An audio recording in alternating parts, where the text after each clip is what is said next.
গেছে, গ্যাস বন্ধ করে দিচ্ছি। এখানে অল্প আমি ঘি দিয়ে দেবো। দেখুন বন্ধুরা, এইরকম খুব ভালো লাগে খেতে। আমার কুমড়ো দিয়ে মুগের ডাল আমার হয়ে গেছে সম্পূর্ণ নিরামিষ।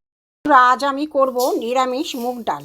প্রথমে মুগ ডালটা আমি ভেজে নেবো, শুকনো খোলায় ভেজে নেবো ভালো করে, একটু লাল করে।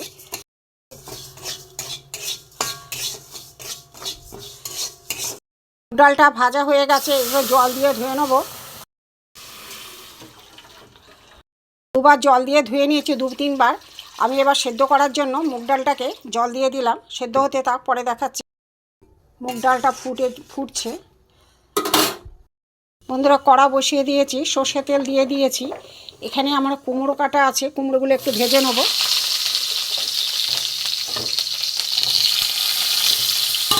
ভালো করে একটু ভেজে নেব। অল্প একটু নুন দেব। কুমড়ো ভাজা হয়ে গেছে, কুমড়ো ভাজাগুলো তুলে নিচ্ছি। একটুখানি সর্ষের তেল দিচ্ছি অল্প করে, ডালটা সাঁতলাম। এখানে আমার গোটা জিরে দিলাম, তেল গরম হয়ে গেছে। একটা তেজপাতা, একটা শুকনো লঙ্কা দিয়ে দিলাম। আদা গ্রেট করা দিয়ে দেবো। জিরে গুঁড়ো দিয়ে দেবো, জিরে ধনে গুঁড়ো একটু কষিয়ে নেবো ভালো করে। এতে আমি দেব নুন আর একটুখানি হলুদ গুঁড়ো দিয়ে আমি এটাকে কষিয়ে নেব। এখানে আমার মুগ ডাল সেদ্ধ করা আছে, এটা আমি দিয়ে দেবো। এটা ফুটে উঠুক, তারপরে দেখাচ্ছি। ডাল আমার ফুটে গেছে বন্ধুরা। নিরামিষ দিনে এখানে কুমড়ো ভাজাটা আছে, দিয়ে দেবো।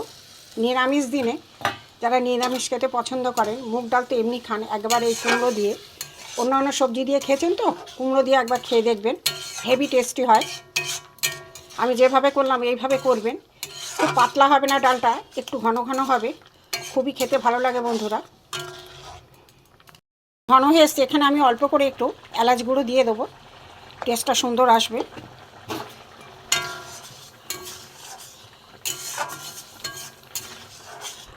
দিয়ে মুগের ডাল হয়ে গেছে।